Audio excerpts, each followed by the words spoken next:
Dr. Peter Ridd has lost his High Court appeal. Let's have a look. Hello everyone, Florian.heise here, and welcome to another episode of HeiseSays. Grab your stein of coffee and let's have a look at an article about, Dr. Peter Ridd losing his High Court appeal. Now, I met him at an event. He seemed like quite a nice bloke, sensible head on his shoulders, critical of some of the work of others, which you'd expect in academia, wouldn't you? And at least one thing he mentioned and brought to my attention was the replication crisis, where work is published and the ability to actually replicate that work isn't there. Look it up, guys. So let's look at this. Controversial Queensland scientist Peter Ridd has lost a High Court battle against JCU dismissal. So, he's lost a High Court battle over his sacking for disparaging remarks about colleagues working on the impact of climate change on the Great Barrier Reef. He was sacked in 2018 for a breach of Townsville's James Cook University's Code of Conduct over comments he made about the work of a leading coral researcher. Coral. I bet you they'd love researching about coal too. So, part of the dispute was over his criticism linking climate change and polluted water to coral bleaching on the Great Barrier Reef. He also made comments to Sky News that organisations like the Australian Institute of Marine Studies could no longer be trusted, and suggested scientists working on the reef were emotionally attached to their subject. Well, isn't that common sense? That doesn't seem like a very controversial statement. Of course, people who are going to work on something for their entire existence are going to, their career are going to identify with it, and they'll be emotionally attached to it. He said his sacking was illegal because it breached the employment agreement, which he said protected academic freedom. So intellectual freedom is not general freedom of speech. The High Court's judgment summary said Dr. Ridd was issued 2 censures from the university from 2016, and in 2018 his employment was terminated for serious misconduct under the enterprise agreement. He did not dispute that the conduct occurred and that it would be misconduct or serious misconduct, the judgment said. He submitted that all of his conduct was an exercise of the intellectual freedom and could not be a serious breach of the code of conduct. Dr. Ridd won an initial Federal Circuit Court case challenging his sacking and was awarded $1.2 million in compensation. The primary judge concluded 13 actions taken by the university were contrary to Clause 14 of the Enterprise Agreement. But that was overturned on appeal to the federal court, which found none of the actions of the university were contrary to the agreement. The High Court unanimously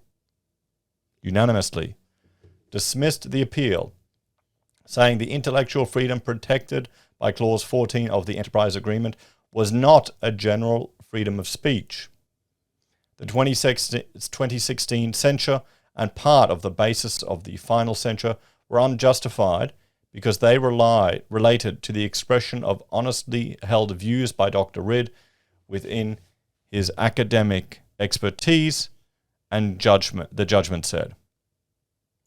The final censure was justified only insofar as it relied upon expressions of opinion unrelated to his academic expertise and findings that he repeatedly failed to comply with his confidentiality obligations.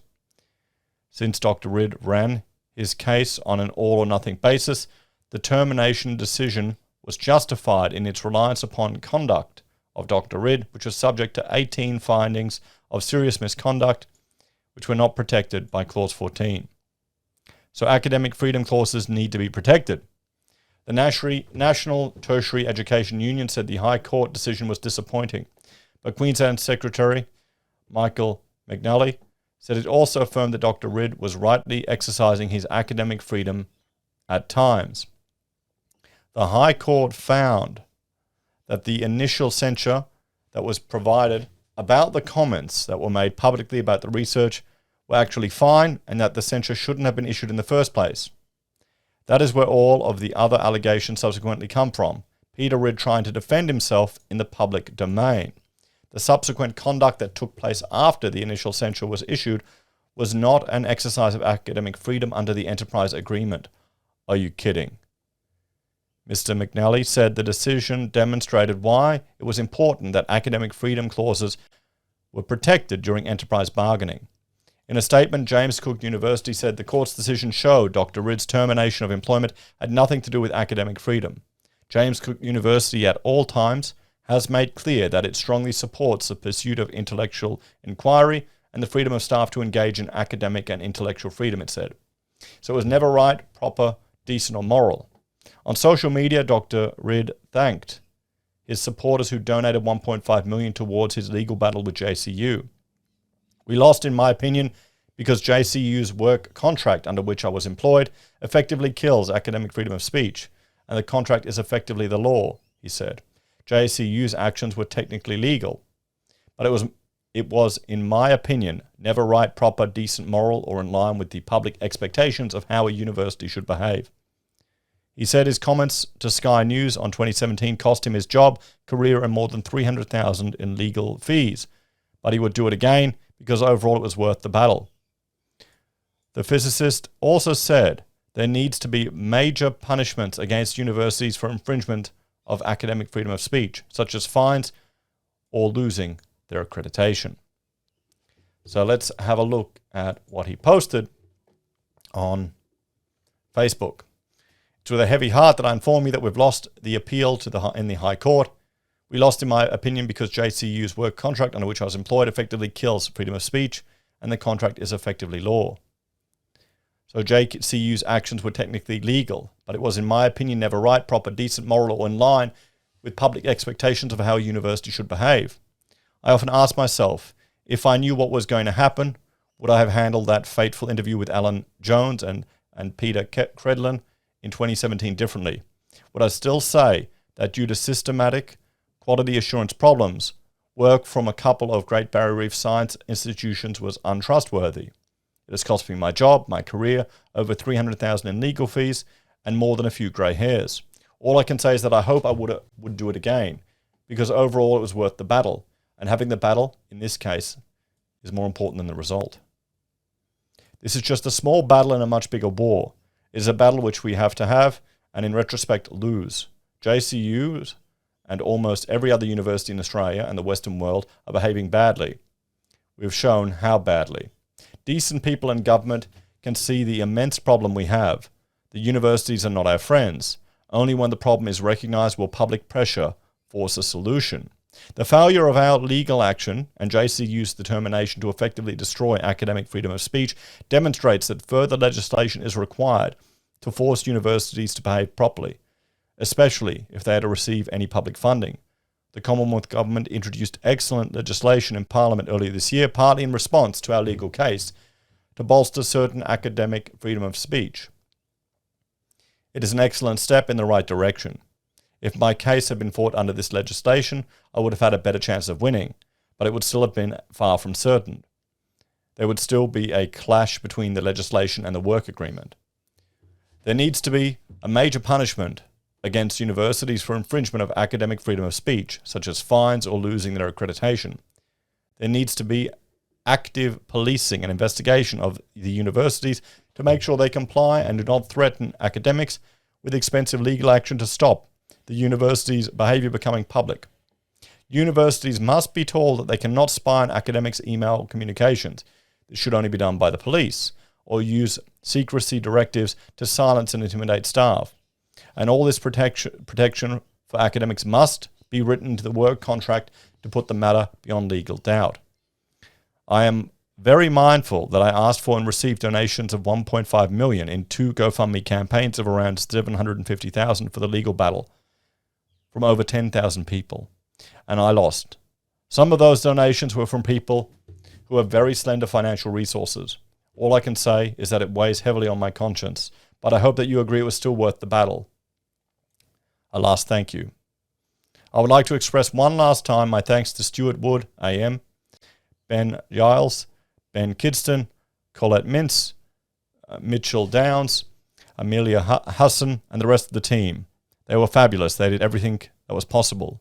Thanks also to John Roscombe, Gideon Rosa, Evan Mollohan, Morgan Begg, and the Institute of Public Affairs. They backed me when things got tough. They're one of the few institutions in the country that will fight on issues of freedom of speech. I'd like to make a special mention of the IPA's Jennifer Heise. She's been a great supporter over many years and played a crucial role in the critical early days of this fight. Thanks to the National Tertiary Education Union, they supported the cause in court, even though my views on the Reef may well be opposed to the views of many of their members. There are many politicians who have gone into bat on my behalf, such as Matt Canavan, George Christensen, Pauline Hanson, Bob Catter, Garrett Rennick, Malcolm Roberts, Dan Tehan, and Alan Tudgy, in alphabetical order. They obviously could not interfere with legal proceedings, but were instrumental in bringing in the new academic freedom legislation. There are many journalists and bloggers who have helped spread the word. I would particularly like to thank Graham Lloyd from The Australian, Joe Nova, and Anthony Watts. There are also many people, far too long to list, and I'll thank you. And finally, thanks to my family, and especially Cheryl. And he has his GoFundMe links here, as we can see. So guys, what do you think? Let's have a talk. Academic freedom, freedom of speech, well, it's being eroded. Even at the professional level, right down to the student level. I can't say anyone is at all surprised. We don't have freedom of speech here in Australia by any measure. It's getting removed more and more. I mean, even normal people who moderate Facebook pages are now liable. There needs to be a change. We need to reach out to our politicians and advocate for more freedoms to be enshrined so that at least when they take them away, we can kick up a fuss. What do you think? As always, thanks for watching. Like, share, and subscribe to the channel. If you're a fan and enjoy the content I find and put together here, there are a few ways you can help us out. Join us on our Twitch or on our YouTube live channel. Help support us by joining us as a member on YouTube or for Patreon. Use our SelfWealth or Stake referral links. Use Amazon, eBay, Independent Reserve, or AussieBroadband with our other referral links. Buy our merch or good old PayPal. Take care. I'll see you next time. Bye for now.